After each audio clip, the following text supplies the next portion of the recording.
L'éretable è una grande pala d'altare che, aprendosi a scomparti, propone dipinti o rilievi con scene diverse.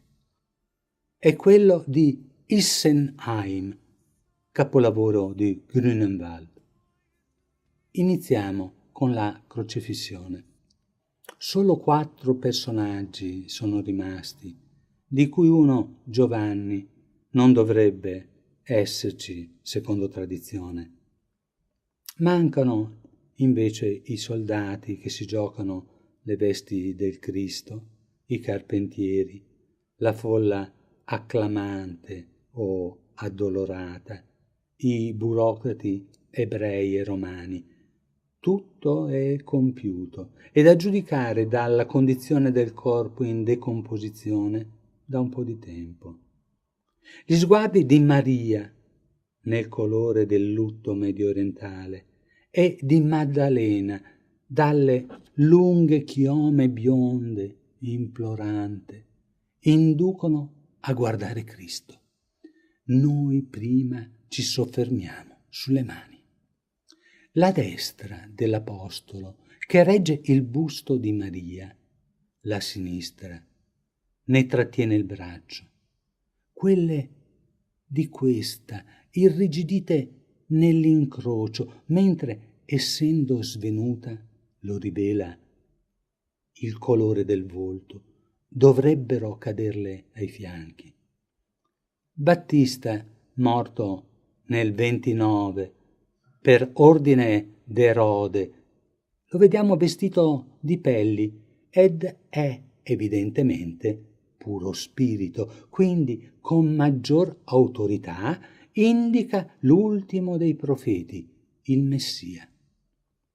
Tornato dal regno dei morti non parla ma scrive: lui deve crescere, io diminuire. L'aveva annunciato, ma in questo momento la frase è fuori contesto. Appropriata è la figura dell'agnello. L'aveva predetto quando Gesù si avvicinò alla sponda del Giordano per il battesimo. Ecco l'agnello di Dio che cancellerà il peccato dal mondo. Ed il sangue sgorga dal collo di questo, raccolto in una coppa d'oro. Accanto a Maddalena vi è un altro vaso che probabilmente ha raccolto il sangue del crocifisso. Non cola più, è rappreso. Guardiamo le sue mani, artigli che vorrebbero staccarsi, schiodarsi. I piedi han tentato, ma il tempo degli uomini per lui è passato. La carne è macilenta, deve essere deposta e l'atto pietoso avviene sotto di lui. Se ci si stacca dalla visione macabra, soffermandoci sui simboli, si può ipotizzare che, morto Cristo, ciò che Grünewald, il più rinascimentale pittore d'Oltralpe, maestro della scuola danubiana di cui abbiamo narrato, voglia rappresentare la redenzione e l'istituzione del dono eucaristico. Nella predella, Cristo deposto, avvolto nel sudario, sta per essere calato nel sepolcro. Chissà perché rosso, colore che si riverbera sulla roccia retrostante, un paesaggio in lontananza, un fiume troppo largo per essere il Giordano, più probabilmente il Danubio. La cruda naturalezza del corpo di Gesù non ci turba quanto prima.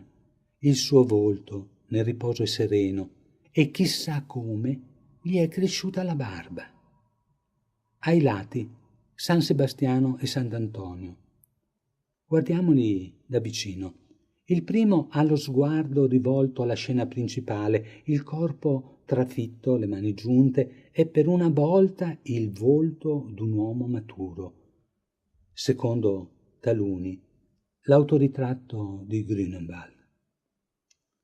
Soldato romano, fu condannato da Diocleziano per aver incoraggiato gli amici Marco e Marcellino nella loro fede cristiana. Patrono degli arcieri, nel Medioevo Sebastiano divenne uno dei primi santi implorati contro la peste, retaggio pagano per cui le frecce di Giove, invocato da Apollo, diffusero la peste tra i guerrieri romani. Bello il panneggio, che nella parte controluce rasenta la trasparenza. Sant'Antonio, in cui stava il retablo, era a lui dedicata. Attorno al 230 e il 356, data della sua morte, predicava in Egitto e secondo Giacomo da Varagine incontrò nella sua lunga vita San Paolo. Il saggio eremita che resistette alle tentazioni di Satana nel deserto. Un'anticipazione si intravede in alto a destra, poiché sono rappresentate nel quadro posteriore e dipinto in pompa magna, indifferente alle sofferenze di Cristo e di Sebastiano. Dopotutto è lui, pro tempore, il reggitore del bastone pastorale e curatore dei malati del fuoco che porta il suo nome, fuoco di Sant'Antonio. Prima però c'è l'annunciazione associata alla resurrezione. In una loggia gotica Dio invia l'angelo Gabriele in una città di Galilea chiamata Nazaret da una giovane fidanzata d'un uomo chiamato Giuseppe. Parola di San Luca Apostolo. E Grünewald lo prende alla lettera. L'angelo entra nella sua stanza. A noi pare una cappella dalla prospettiva incerta. Tuttavia i colori caldi davanti e freddi dietro accentuano la profondità. La colomba, essendo Spirito Santo, entra a finestre chiuse e l'angelo, biondo ricciuto, usa l'indice imitando Giovanni. Non temere, Maria, perché Dio nella sua grazia ti ha scelto. Maria ricorda Maddalena, è esageratamente turbata per quanto abbia letto nel libro che le sta dinanzi le parole di Isaia. Ecco, vergine concepita, partorirai un figlio di nome Emmanuele. Ridondante l'agitazione angelica. E Maria pare una brava casalinga, alsaziana, ben pasciuta, di salsicciotti e birra. Queste sono parole di Huisman. Nel mezzo di una luce da primo giorno del mondo, Gesù risorge, vestito con i colori di un imperatore, oro e porpora. Dismesso il sudario, alla terra lo lega, speriamo, per poco, un lenzuolo improprio. La pietà sarà rovesciata su un lato, scrive Marco, ma non fa cenno al colore, forse originariamente bianco. Cristo è raggiante, le stimmate si stanno asciugando e nell'ascensione, nella parte alta è già in trasfigurazione, in grazia, luce, leggerezza e impassibilità. E l'umanità? C'è chi dorme e chi ne è tramortito. La natività è in una camera di concerto, in una architettura arricchita da legni dorati con capitelli a calice di fiore e statuette rappresentanti profeti e patriarchi, l'ultimo a sinistra è Mosè. Seduta in un giardino chiuso, per quanto abbia partorito, resta vergine. Maria ha sollevato il bimbo dalla culla, gli ha fatto il bagnetto ed ora l'asciuga dolcemente. Nel Cantico dei Cantici che abbiamo raccontato si legge: lei è un giardino chiuso, mia sorella è fidanzata. Ma altri canti lei sta ascoltando, quello della voce del suo bimbo, che reclama il ritmo del cuore materno, sincrono con il suo, che gli angeli musicanti si adeguino.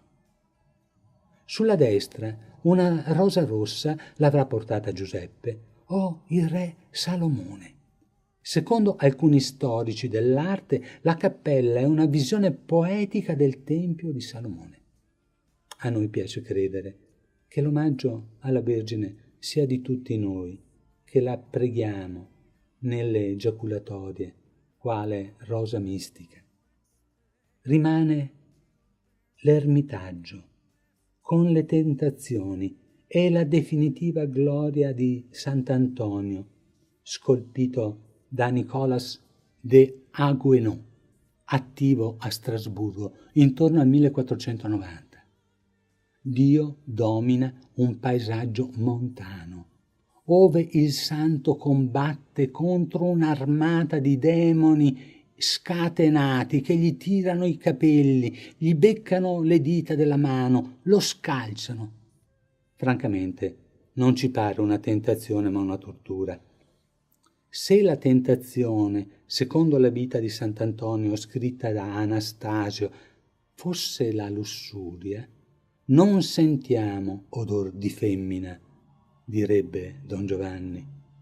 Ma con la luce del sole, scrive Anastasio, e noi vediamo a destra, aperti gli occhi Antonio vede un raggio di sole scendere su di lui.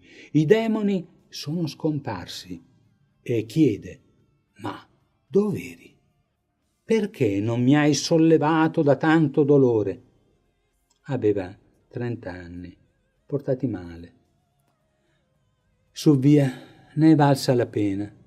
Ora è sugli altari, tra vescovi e cardinali, e a reggergli lo scranno nella predella, niente meno che Gesù con gli apostoli.